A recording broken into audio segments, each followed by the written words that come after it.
आदाब। आप सभी का इस्तकबाल है हमारे ख़ास प्रोग्राम हेलो परवाज़ में और मैं हूं आपके साथ तरन्नुम अली। स्किन की देखभाल तो वैसे हर मौसम में और हमेशा ही करनी चाहिए, लेकिन सर्दियों में स्किन से जुड़ी प्रॉब्लम्स ज़्यादा होती हैं। इसीलिए सर्दियों में स्किन को एक्स्ट्रा केयर की ज़रूरत होती है। सर्दियों में कैसे रखें स्किन का ख्याल जिससे आपकी स्किन रहे हेल्दी और खूबसूरत। तो आज बात होगी विंटर स्किन केयर की और इस पर बात करने के लिए हमारे साथ हैं डॉक्टर शहला अग्रवाल। आपका वेलकम है हमारे इस प्रोग्राम में। शुक्रिया। नाजरीन, आप भी हमारे इस प्रोग्राम में शामिल हो सकते हैं। हमारे नंबर्स लगातार आपकी टीवी स्क्रीन पर फ्लैश हो रहे हैं। हमारे नंबर्स हैं 012066938847, 012066938869 और 9205353184। इन नंबर्स पर आप हमें कॉल कर सकते हैं और स्किन से जुड़े सवाल हमसे पूछ सकते हैं। डॉक्टर शैला, जैसे आज हम बात करेंगे विंटर स्किन केयर की, तो अगर हम सर्दियों की बात करें तो सर्दियों में हर किसी की स्किन जो है रूखी सूखी बेजान हो जाती है, चेहरे की चमक चली जाती है। तो इस मौसम में अपनी त्वचा का, अपनी स्किन का, जल्द का कैसे ख्याल रखें? देखिए, जो मौसम की मार झेलता है वो सबसे ज़्यादा स्किन है, और उसमें भी चेहरे की स्किन पे सबसे ज़्यादा हवा का असर होता है। सर्दी में क्या होता है कि हमारी स्किन की एक्सफोलिएशन, झड़ने की जो ताकत है वो नॉर्मली 30 दिन होती है, तो यहाँ से 7 से 14 दिन हो जाती है। इस वजह से हमेशा एक डेड लेयर ऑफ स्किन आपकी चेहरे पे, आपके हाथों पे, आपकी बॉडी पे रहती है। वो आपकी चमक को ख़त्म कर रही है। दूसरी चीज़, सर्दी से बचने के लिए हम जो भी इंतज़ाम कर रहे हैं, हम गर्म पानी का इस्तेमाल कर रहे हैं, हम सर्दी के कपड़े पहन रहे हैं जिससे एलर्जी हो सकती है, तो ये सब वो चीज़ें हैं जो आपकी स्किन को और ज़्यादा इरिटेट करती हैं। अगर हम बात करें सर्दियों की, तो सर्दियों में कई बार ऐसा होता है, हम बाहर से जब घर में जाते हैं, बाहर ठंड होती है और घर में पहुंचने के बाद हमें ठंड लगती है, तो जल्दी से हम ब्लोअर ऑन करते हैं या फिर हीटर ऑन करते हैं। तो ये कितना सही है? ये क्या नुकसानदेह भी है? देखिए, जब भी एक्सट्रीम्स का आप उसको एक ठंड से गर्म में जाएंगे और एकदम ही हीटर के आगे बैठ जाएंगे, तो सबसे ज़्यादा मार बात वही है कि जो एक्सटर्नल है, जो स्किन है, उसको ही लगती है। यहाँ पर होता यह है कि बाहर स्किन जो है उसकी ब्लड सर्कुलेशन कम हो रही है, क्योंकि बॉडी आपकी हीट को कंजर्व करने की कोशिश कर रही है। अंदर जाते ही आप ब्लोअर के आगे बैठ गए। अब बेचारी स्किन को ये नहीं समझ आता कि ब्लड सर्कुलेशन बढ़ाएं कि घटाएं। तो कोशिश ये करें, धीरे धीरे सब कुछ करें। घर के अंदर जाएं, पहले कपड़े उतारें, 5 मिनट बैठें, जो आपने बहुत हेवी वुलन्स पहन रखे हैं उन्हें पहले निकालें, तो बॉडी के अंदर सर्कुलेशन शुरू होगी। उसके बाद आपको हीटर या ब्लोअर के आगे बैठना चाहिए। और हीटर और ब्लोअर में भी क्या सही और क्या गलत है वो भी हमें बात करनी है। जी ज़रूर। एक कॉलर हमारे साथ जुड़ गए हैं। हेलो हेलो हेलो हेलो जी, सवाल जी बताएं। नमस्कार। जी नमस्कार, बताएं क्या सवाल है? मैम, मेरे पाँव फटे रहते हैं। अच्छा, हाँ, पाँव फट जाते हैं, ये ठीक नहीं हो पा रहे हैं। इनका क्या करना चाहिए और कैसे रखना चाहिए? जी ठीक है। हाथ और पैर की जो स्किन है इसमें ऑयल ग्लैंड्स नहीं होते हैं। आपने देखा होगा कि पसीना शदीद आता है हमें हाथ में, हाथ की इसमें तली में और पैर की तली में, लेकिन यहाँ पर ऑयल ग्लैंड्स नहीं होते। तो अगर एक बार ड्राइनेस शुरू हो जाती है तो हमें ऊपर से ऑयल को पहुँचाना पड़ेगा। अपना खुद का प्रोडक्शन तो है नहीं। सबसे पहली चीज़ है कॉज, हाइपोथायरॉयडिज्म। जिनके थायराइड की दिक्कत होती है उनकी स्किन बहुत ज़्यादा ड्राई हो जाती है, या आपके अंदर विटामिन ए और विटामिन डी की कमी है। मैं ये इसलिए बोल रही हूँ क्योंकि सिर्फ लगाने से ठीक नहीं होगा। जब तक आपके अंदर पूरी विटामिन्स नहीं हैं तब तक आप कुछ भी लगा लें। हाथ और पैर की क्रीम हमेशा बाजार में फुट क्रीम के नाम से या हैंड क्रीम के नाम से मिलती है। उसके अंदर यूरिया होता है। यूरिया वो चीज़ है जो आपकी नमी को बरकरार रखता है। तो पहली चीज़, आपको हैंड या फुट क्रीम का इस्तेमाल रेगुलरली करना चाहिए। रात को क्रीम लगा के सॉक्स पहन लें तो क्रीम का जज्ब होना और ज़्यादा बढ़ जाता है। अपना थायराइड चेक कराएं और विटामिन ए ज़्यादा से ज़्यादा लें सर्दी में। जी डॉक्टर शैला, जैसे हम बात कर रहे थे हीटर और ब्लोवर की, तो अगर हम बात करें हीटर बेहतर है या ब्लोवर, तो उन दोनों में से कौन बेहतर है? देखिए, जब भी आप कोई गर्म करने का तरीका कर रहे हैं जहाँ पर आप नमी को हटा रहे हैं हवा से, तो वहाँ पर सूखापन हो जाएगा। सूखापन से क्या होगा कि आपकी बॉडी से और ज़्यादा वो पानी जो सोखने लगेगा, तो आपका गला भी सूखने लगेगा, आपकी स्किन और ज़्यादा ड्राई होने लगेगी। सबसे अच्छा है ऑयल हीटर्स, क्योंकि वो धीरे धीरे काम कर रहा है और वो हवा की ऑक्सीजन को खत्म नहीं कर रहा है। उसके बाद आता है वो हीटर जिसके साथ में स्टीम का प्रोविजन होता है। सबसे अच्छा वो रहता है, क्योंकि वो क्या होता है, स्टीम साथ साथ आपके एनवायरनमेंट को नम करती रहती है और ड्राइनेस नहीं होती है। लेकिन अगर आपको ब्लोअर चलाना है, क्योंकि वो सबसे जल्दी काम करता है, तो उसका तरीका ये है कि या तो आप आगे एक तशले में पानी रख लें उस ब्लोअर के आगे, ताकि वो पानी धीरे धीरे इवेपोरेट होता रहे और आपके कमरे की नमी ना खत्म हो। एक तौलिए को गीला करके भी आप एक ट्रे में रख सकते हैं। दूसरी सबसे जरूरी चीज है, मेहरबानी करके कमरा बिल्कुल बंद करके ना बैठें। There should be a circulation. अगर सर्कुलेशन नहीं हो, अब आप सोचेंगे कि भैया फिर तो कमरा गर्म ही नहीं होगा, लेकिन वो इतना गर्म हो जाएगा कि फिर आपके अंदर तक वो पूरा सूखने लगेगा। तो अपनी स्टीम का प्रयोग ज्यादा करें। एक तौलिया रख दें पानी में भिगो के, उससे धीरे धीरे स्टीम उड़ती रहेगी। और अगर ऑयल हीटर का प्रयोग करें तो वो सबसे अच्छा रहता है। जी, एक कॉलर हमारे साथ हैदराबाद से है, शमीम। हेलो। हेलो, अस्सलाम वालेकुम। जी वालेकुम सलाम। शमीम बताएं क्या सवाल है? बेटा मैं तो पहले आपकी बहुत बड़ी फैन हूँ, आपकी तारीफ करना चाहूंगी। माशाल्लाह आप बहुत अच्छा होस्ट करती है। जी बहुत बहुत शुक्रिया, आप हमारा प्रोग्राम पसंद कर रहे हैं। जी। और डॉक्टर साहब तो बहुत प्यारी, स्किन इतनी ग्लो कर रही है, आखिर क्या राज है, हमको भी बताइए भाई। जी जरूर, आपको ये राज बताएंगे। आपका कोई सवाल है? और तो ये पूछना चाह रही हूँ कि थायराइड वालों को मतलब क्या जल्दी स्किन उनकी डल हो जाती है क्या? मुझे थायराइड है। जी, थायराइड में शमीम साहब पहले तो शुक्रिया। ये ग्लो का राज ये है कि पानी पीती हूँ और मौसमी चीज़ें खाई जाती हैं, और तरन्नुम बहुत अच्छा अपना प्रिपेयर करके आती हैं। उनको सराहने के लिए बहुत बहुत शुक्रिया। जो थायराइड है उसमें प्रोटीन आपकी स्किन का चेंज हो जाता है, तो सब कुछ ड्राई होने लगता है। आप देखेंगे कि यहाँ आपके एल्बोज के ऊपर भी ड्राइनेस हो रही है, लिप्स भी बहुत ज़्यादा ड्राई हो रहे हैं। तो यहाँ पर आपको थायराइड तो नॉर्मल रखना ही रखना है, लेकिन इसके साथ साथ जो मौसमी चीज़ें हैं, लिनोलिक एसिड चाहिए होता है। देखिए, कुदरत ने जो बनाया है वो नेचर इस तरह से बनाया है कि जब जो ज़रूरत है वो है। आजकल जो है सबसे ज़्यादा आपकी नट्स हैं, उसमें बादाम है, उसमें वॉलनट्स हैं, अखरोट हैं, काजू हैं। काजू में कोलेस्ट्रॉल ज़्यादा होता है और बाकी चीज़ें कम होती हैं। तो बादाम एक ऐसी चीज़ है जो सर्दी में हमें अच्छी तरह चबा के खाने चाहिए। हिंदुस्तानी हमारी मेंटालिटी है कि हम भिगो के खाते हैं। वो इसलिए क्योंकि हम गर्म प्रदेश वाले हैं, तो सबको लगता है कि गर्म चीज़ है तो गर्मी ना कर दे। जी, तो तरीका ये है कि अगर आपको गर्मी में बादाम खाने तो 2 खाइए, सर्दी में खाने तो 6 खाइए, लेकिन उन्हें भिगो के मत खाइए, क्योंकि जो उसका असली सत्व है वो उसके छिलके में है। वो जो पुरानी कहानी थी वो अब ख़त्म हो चुकी है, और नई रिसर्च ये कहती है कि हमें बादाम को बिना भिगोए चबाकर खाना चाहिए। जी, एक कॉलर हमारे साथ और जुड़े हैं राजकोट से। हेलो। हेलो। हेलो जी, बताएं क्या सवाल है?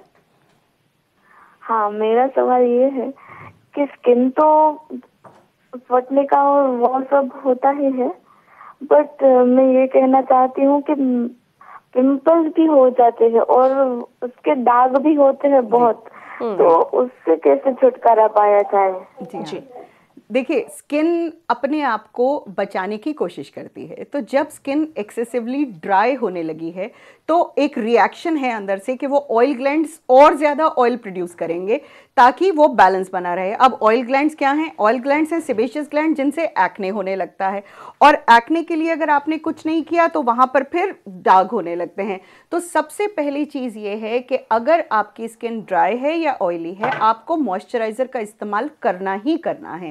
जो लोग जिनकी एक्ने प्रोन स्किन है, जिनकी ऑयली स्किन है, सर्दी में उन्हें भी मॉइस्चराइज़र की ज़रूरत है, लेकिन उनके लिए है ऑयल फ्री मॉइस्चराइज़र।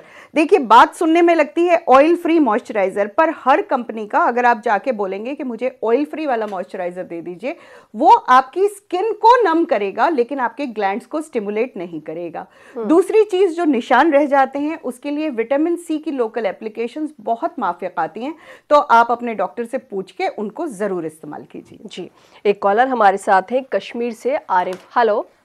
हेलो, अस्सलाम वालेकुम मैम। जी वालेकुम सलाम, बताएं क्या सवाल है? मैम, मेरी स्किन ज़्यादा ऑयली रहती है और एक्ने है। जी, ऑयली रहती है और एक्ने की प्रॉब्लम है। और कोई फेस वॉश? जी, हाँ आरिफ, इसमें यह है कि जिसकी ऑयली स्किन है, सर्दी में उसको भी, जैसे मैंने बोला कि एक ऑयल फ्री मॉइस्चराइज़र की ज़रूरत है। सर्दी और गर्मी की स्किन केयर, चाहे वो ऑयली स्किन वाला हो या नॉर्मल स्किन वाला हो, उसको चेंज करना पड़ेगा। गर्मी में हम फेस वॉशेस का इस्तेमाल करते हैं जिसमें सैलिसिलिक एसिड, ग्लाइकोलिक एसिड होता है क्योंकि वो पसीने को भी हटाता है। लेकिन सर्दी में हमें सिर्फ सफाई करनी है, बिना सफाई के काम नहीं है, बिकॉज हम पोल्यूटेड सिटीज में रहते हैं। तो यहाँ पर आपको एक क्लिंजर की जरूरत है जो आपकी नमी को नहीं हटाएगा लेकिन सफाई कर देगा। फिर उसके बाद आप ऑयल फ्री मॉइस्चराइजर पर आ गए। अगर आपको एक्ने रहते हैं तो जैसे गर्मी में नॉर्मल चीजें जो हैं एंटी एक्ने जेल्स इस्तेमाल होती हैं, सर्दी में हम उसी की क्रीम इस्तेमाल करते हैं। तो एक्ने जिसको है उसके लिए सर्दी थोड़ी बेहतर होती है, पर मेहनत अभी भी करनी पड़ती है। जी, एक कॉलर हमारे साथ है कर्नाटका से, शाहजहां। हेलो। अस्सलाम वालेकुम। जी वालेकुम सलाम, बताएं क्या सवाल है? चेहरे के ऊपर दाग धब्बे बहुत है, बस जारिश नहीं है वो। 3 ट्यूब लगा ले रहे मैडम, लगा ले तो थोड़े दिन फिर आते हो। जी नहीं, दाग धब्बे शाहजहां कैसे हो रहे हैं? क्या एक्ने के बाद हो रहे हैं? कैसे हो रहे हैं?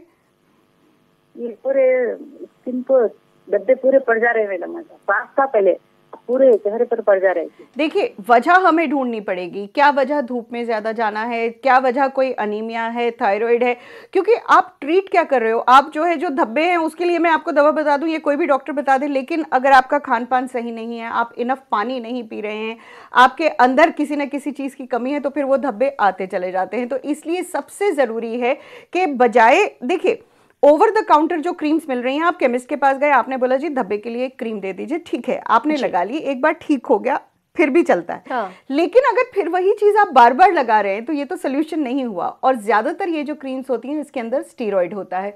स्टीरॉयड क्या करता है कि फिलहाल तो आपकी स्किन को चमका देता है, लेकिन आपकी स्किन को उसकी आदत पड़ जाती है और उसके बाद स्किन इतनी पतली हो जाती है कि चाहे वो सर्दी हो या गर्मी हो, आप उसे झेल नहीं पाएंगे। तो अपनी स्किन पे थोड़ा सा जुल्म कर्म करके डॉक्टर से सलाह कर लेनी चाहिए, क्यों हो रही है ये प्रॉब्लम। जी, एक कॉलर हमारे साथ और जुड़े हैं। हेलो। हेलो हेलो, जी बताएं क्या, जी बताएं क्या सवाल है? ड्राई स्किन, जैसे जैसे हम सब बड़े होंगे, हर डिकेड में जो हमारी स्किन 20 में थी वो 30 में नहीं होगी, जो 30 में थी वो 40 में नहीं होगी, और हम सब ड्राई ही होंगे। उस दौरान अगर आपको हाइपोथायराइडिज्म की प्रॉब्लम आ गई है या कुछ और दिक्कत है तो अब आपको और एहतियात की जरूरत है। तो एहतियात क्या है? देखिए, सर्दी आते ही हम लोग गर्म पानी से नहाना शुरू कर देते हैं, बिना उसके गुजारा भी नहीं है। लेकिन गर्म पानी आपकी स्किन के नॉर्मल ऑयल को और ज्यादा निकाल देता है। उसके बाद आप चाहे कितना भी मॉइस्चराइजर लगा लें, नॉर्मल नहीं पहुंच सकता। तो तरीका यह है, कॉन्सेप्ट है बाथ ऑयल का। बाथ ऑयल का मतलब है कि आप बाथरूम में एंटर करते ही पहले ऑयल लगाएंगे और उसके बाद गर्म पानी डालेंगे। बाथ ऑयल स्पेसिफिकली बनते हैं क्योंकि वो बहुत थिक नहीं होते। अगर मैंने आपको बोला कि आप बादाम का तेल लगा लीजिए और नहा लीजिए, पता लगा वो जो नहाने का पानी है उसके अंदर तेल इतना हो गया कि फिर आप फिसल के गिर रहे हैं। तो ये सब चीजें ध्यान रखनी है। ऑयल जो है वो डाइल्यूटेड ऑयल है, वो लगेगा। उसके बाद आप नहाएंगे और नहाने के बाद जो सेमी वेट स्किन होती है उसी टाइम मॉइस्चराइजर लगाया जाएगा। विटामिन ए 10 दिन के लिए खाया जाता है। विटामिन ए एक ऑयल बेस्ड विटामिन है, वो इंडेफिनिटली नहीं खाया जाता। लोग ज्यादातर विटामिन ई और ए तो ऐसे खा रहे होते हैं जैसे रोज का खा रहे हैं, बिल्कुल, लेकिन ये ऑयल बेस्ड विटामिन हैं, ये शरीर में स्टोर हो जाते हैं। तो विटामिन ई भी 1 महीना खाइए, फिर 1 महीना गैप कर दीजिए, फिर 1 महीना खाइए। और विटामिन ए सर्दी में 10 दिन के लिए खाइए, 50,000 इंटरनेशनल यूनिट, काफी आपको फायदा करे। भोपाल से एक कॉलर हमारे साथ जुड़ी है, आलिया। हेलो। हेलो हेलो, जी आलिया, बताएं क्या सवाल है? मेरी एज 21 है। मेरी प्रॉब्लम ये है कि कलर पहले काफी फेयर था, डल होता जा रहा है और चेहरे पे बहुत पिंपल्स आते जा रहे हैं और होंठ का कलर बहुत डल होता जा रहा है। जी आलिया, डल कलर की एक ही वजह होती है कि आपकी स्किन ड्राई होके, यही एक्ने के चक्कर में कहीं ज्यादा ट्रीटमेंट जब कर ली जाती है तो स्किन ड्राई होने लगती है।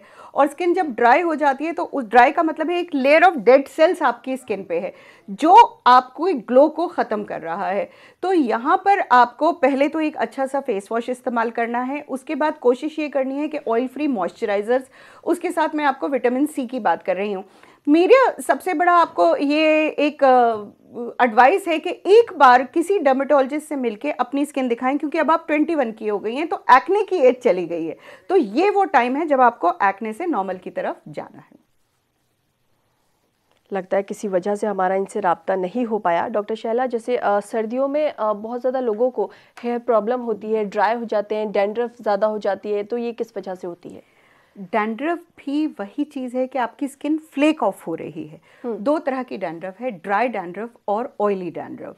ड्राई डैंड्रफ उन लोगों को होती है जिनकी स्किन ड्राई की तरफ है, जिनको थायराइड की प्रॉब्लम है। होता यह है कि बालों के अंदर स्किन एक्सफोलिएट होकर वहीं इकट्ठी होती चली जा रही है।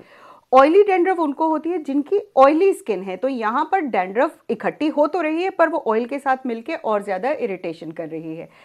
बात यह है कि डैंड्रफ कंट्रोल का पहला उसूल है फ्रीक्वेंट वॉशिंग। सर्दी होते ही सर्द होने का वो कम हो जाता है, हाँ। क्योंकि ठंड लग रही है, टाइम नहीं है और सर्दी है, नज़ला हो जाएगा। लेकिन यहाँ पर तो और ज़्यादा ज़रूरत है, क्योंकि यहाँ पर तो आपकी स्किन अच्छी तरह से फ्लेक हो रही है। तो पहली चीज़ तो ये है कि सर सुबह ही धुलना है, बच्चों को स्कूल भेजते हुए सुबह सर्द होना है, ऐसा कोई मुहूर्त नहीं निकला है। आप शाम को जब बच्चे आ जाते हैं या दोपहर को, उस वक्त सर्द हुए। और उससे ज़्यादा ज़रूरी, क्योंकि अगर गीले बालों को बांधेंगे तो उसमें फंगल इन्फेक्शन और ज़्यादा हो जाएगा। जो ड्रायर होता है उससे फिंगर ड्राई करें, माने ड्रायर से बालों को इस तरह फिंगर से करके उसकी जड़ को ड्राई करें। कोई नुकसान नहीं होता, बाल कुछ खराब नहीं होते, क्योंकि यहाँ पर आप गीले बालों को सुखा रहे हैं और गीले बालों को जब सुखा रहे हैं तो वो सिर्फ सूख रहे हैं, उनमें कोई प्रॉब्लम नहीं हो रही है। इसको फिंगर ड्राइंग कहते हैं। और सर्दी में बल्कि ये होता है, क्योंकि अगर हम हमारे पास इतना टाइम नहीं होता, हम जल्दी जल्दी ठंड लग रही है, कपड़े भी मोजे भी चढ़ा लिए, तो ड्रायर अगर लगा हुआ हो तो आप अपने फिंगर्स के बीच में भी ड्रायर से ड्राई करें, आप अपने बालों को भी ड्राई करें और उसके बाद ही उसे बांधें। डैंड्रफ अगर आप सर को सही से होंगे तो नहीं होगा। जी, आपने जैसे बीच में बताया कि ड्राई फ्रूट्स सर्दियों में ज़्यादा लें, उससे आपको फ़ायदा होगा। इसके अलावा और कौन सी चीज़ें हो सकती हैं, किस तरह की हमारी डाइट है? हाँ, सर्दी के जो भी फ्रूट्स और वेजिटेबल्स आ रहे हैं, जिसमें कैरेट्स, गाजर सबसे ज़्यादा है, इसके अंदर vitamin A, linoleic acid, carotene, ये वो चीज़ें हैं जो आपकी स्किन के सेल्स को एक दूसरे से जुड़ने में मदद करते हैं, तो वो फ्लेक नहीं होता, ड्राइनेस नहीं होती। ब्रोकली एक बहुत अच्छा सोर्स है। उसके अलावा नट्स सारी आप इस्तेमाल कर सकते हैं। कोशिश ये करें, पालक जैसे है, that's a very good source of iron. Dates है, ये खजूर जिसे बोलते हैं। लेकिन ज़्यादा पकाने से हर चीज़ में जो मिनरल्स हैं वो नष्ट हो जाते हैं, ख़त्म हो जाते हैं। तो कोशिश ये करें कि पालक का सूप पिएं, ताकि उसमें ही आपके साथ वो सारे चले जाएं। और डेट्स का हमेशा आप एक पेस्ट बना सकते हैं और उसको दूध में डाल के भी पी सकते हैं। जी, अच्छा, सर्दियों में कई लोगों को इस तरह की भी प्रॉब्लम होती है कि बहुत ज़्यादा सर्दी है तो उनकी हथेलियाँ लाल हो जाती है, उसमें जलन होने लगती है, तो ये किस वजह से होती है और कैसे इसे ठीक किया जा सकता है? इस साल सर्दी बहुत ज़्यादा पड़ी है, तो इस साल जो पेशेंट्स हैं इसको हम चिलब्लेन्स बोलते हैं। अच्छा। चिलब्लेन्स का मतलब है कि आपकी उंगलियां जो हैं वो लाल हो जाती हैं, दर्द करने लगती हैं, उनमें झंझनाहट होने लगती है। ये एक तो एक्सट्रीम ऑफ एज, जो हमारे उम्रदराज लोग हैं उनकी सर्कुलेशन कम होती है, उनमें ये चीज़ें ज़्यादा होती हैं। दूसरी, जो लोग ज़्यादा पानी में हाथ दे के हर वक्त कुछ ना कुछ करते रहते हैं, धोते रहते हैं या ठंडे पानी से, उसमें दिक्कत होती है। प्रॉब्लम इसलिए है कि आपकी ब्लड सर्कुलेशन कम हो रही है, तो वहाँ पर जो आपके टॉक्सिन्स हैं वो इकट्ठे हो जाते हैं। प्रॉब्लम इसमें ये होती है कि जिसको ये हो रहा है वो जाके हीटर के आगे बैठ जाता है। अगर आप हीटर के आगे बैठेंगे तो उसमें अल्सर हो जाएगा, और वैसे ही वहां पर ब्लड सर्कुलेशन नहीं है, तो अगर अल्सर हो गया तो वो तो कभी भी ठीक नहीं होगा। तो क्या करना है, हल्के हाथ से गर्म तेल की मसाज करनी है। और हम लोग इकोस्प्रिन, जो हम ब्लड थिनर देते हैं, जो आप हार्ट पेशेंट्स को दिया जाता है ताकि ब्लड की सर्कुलेशन बेहतर हो, वो लेना बहुत जरूरी होता है। जी, एक कॉलर हमारे साथ हैदराबाद से जुड़ी है, जबी। Hello hello. हाँ, हेलो जी, सवाल बताएं, क्या सवाल है आपका? मेरा सवाल है, मैं एक फेस पैक पहले यूज करता था जी, तो वो थोड़ा मेरा मुंह को ग्लो करने में मेरा हेलो जी जी, सवाल पूछे। हाँ, मैं फेस पैक यूज करता था पूजा के टाइम। जी जी, फेस पैक आप यूज करते थे, तो उससे मेरा मुंह थोड़ा ग्लो करने लगा था। तो उसके बाद मेरा इस टाइम मतलब विंटर के टाइम गर्म हो गया। जी, फेस पैक जो है वो हमेशा गर्मी में इस्तेमाल किया जाता है, बिकॉज फेस पैक्स जो हैं वो कंसंट्रेटेड चीज़ें होती हैं। अच्छा। तो जब आप फेस पैक को चेहरे पे लगाते हैं तो वो आपका ऑयल और साथ साथ पसीना दोनों सोख लेता है, वो आपको ग्लो देता है। लेकिन सर्दी में जो फेस पैक है, यहाँ पर हमें मॉइस्चराइजिंग पैक चाहिए। अगर आपने ऐसा पैक लगा लिया, जैसे मुल्तानी मिट्टी है, अगर आप सर्दी में लगाएंगे तो वो तो और आपका ऑयल खींच लेगी। तो सर्दी में हमें चाहिए हनी के साथ के पैक। तो होम रेमेडी जो है वो मौसम के हिसाब से चेंज होनी चाहिए। ऐसा नहीं है कि जो है वो आपकी ऑयली स्किन है तो आप ऑयली स्किन की चीज़ें लगाते जा रहे हैं। तो अगर सर्दी है तो आपको नॉर्मल स्किन वाली चीज़ लगानी चाहिए। फेस पैक सर्दी में कम से कम लगाना चाहिए, कोशिश करके मसाज ज़्यादा करनी चाहिए और क्लेंजर से स्किन को क्लीन करना चाहिए। जी, तेलंगाना से एक कॉलर हमारे साथ हैं, अब्दुल नईम। हेलो। हाँ, नईम जी। मैडम, ये एक्चुअली मेरे सर में पूरे स्क्लैप्सिस हैं और वो जिल्द फटने लगती सर की। मैं डर्माटोलॉजिस्ट को भी बताया तो वो एक ऑइंटमेंट दिए और कुछ टैबलेट्स भी दिए थे, लेकिन मैं ये बहुत जमाने से है, मेरे को कोई 1 साल से है, लेकिन कम नहीं हो रहा। जी, बात पहले मेरे पहले पैर भी फटा करते थे तो उसको मैं पेट्रोजेल लगाता था वो डॉक्टर साहब के कहने पर, लेकिन अब थोड़े दिन से मेरे सर में तमाम फुंसियां हैं और वो स्क्लैप्सिस भी हैं। जी, हो ये रहा है कि इन्फेक्शन इन्फ्लेमेशन जो शुरू हो गया है, कई बार हम ये सोच रहे हैं कि हमने 5 दिन दवा कर ली वो ठीक हो जाना चाहिए, लेकिन वो कंट्रोल रहता है क्योंकि जो वेदर है, जो वजह है उसकी, वो तो अभी ख़त्म नहीं हुई है। तो यहाँ पर हम इन्फेक्शन को कंट्रोल करके उसको आपको मेंटेन करना पड़ता है। पहले हम देते हैं कि आप रोज़ दवा खाइए, उसके बाद हम बोलते हैं कि आप हफ्ते में 1 बार लगाइए, लेकिन जब तक सर्दी रहेगी तब तक ये कंटिन्यूसली कंट्रोल करना पड़ेगा। जैसे डैंड्रफ है, सेबोरिया है, ख़त्म नहीं होते बिकॉज ये बीमारियाँ नहीं हैं, they are type of skin. तो आपकी टाइप ऑफ स्किन तो चेंज नहीं होने वाली है, तो टाइप ऑफ स्किन की केयर आपको सीखनी पड़ती है। अब जैसे आपने बोला कि पैर फटते थे, आपने पेट्रोल हील लगाया, आप नहीं फटते, तो यही हम आपको सिखाना चाह रहे हैं कि आपको क्या करना है कि आपकी स्किन नॉर्मल रहे। जी, अच्छा, बहुत से लोग ऐसे होते हैं जिन्हें वुलन से एलर्जी होती है, तो वो लोग क्या करें सर्दियों में? बहुत मुश्किल काम है उनके लिए। उनको ये करना है कि पहले तो उन्हें प्लेन वूल, जिसे हम प्योर वूल बोलते हैं, वो पहनना है ताकि रेशा ना हो। एलर्जी जो होती है जब स्किन पे रेशा लगता है उससे होती है। तो अंगोरा वूल जो होती है जिसके अंदर बहुत बड़े बड़े रेशे होते हैं वो कतई ना पहने। अगर आपको एलर्जी नहीं भी है तो भी कोशिश करें कि अंगोरा डायरेक्टली स्किन के ऊपर ना पहने। और जिनको एलर्जी है उन्हें तो पहले कॉटन के कपड़े पहनने पड़ेंगे और उसके ऊपर ही प्योर वूल पहननी पड़ेगी, और कोई ऑप्शन नहीं है। और इन लोगों को एलर्जी ज़्यादातर होती है वो शॉल या मफलर गले में जो लटकाते हैं, क्योंकि वहाँ पे स्किन से डायरेक्ट कांटेक्ट में आ रहा है। तो कुछ चीज़ें हैं जो आप नहीं कर सकते, तो उस पे एहतियात रखिए, वूल का टाइप देखिए और कॉटन कपड़ों के साथ पहनिए। डॉक्टर शैला, आप हमारे स्टूडियो में आई और तमाम कॉलर्स के सवालों के जवाब आपने दिए। आपका यहाँ आने के लिए बहुत बहुत शुक्रिया। My pleasure. फिलहाल हमें दीजिए इजाज़त, आपसे अगले हफ्ते फिर से मुलाकात होगी। तब तक आप खुश रहिए, मुस्कुराते रहिए और सेहतमंद रहिए। आदाब।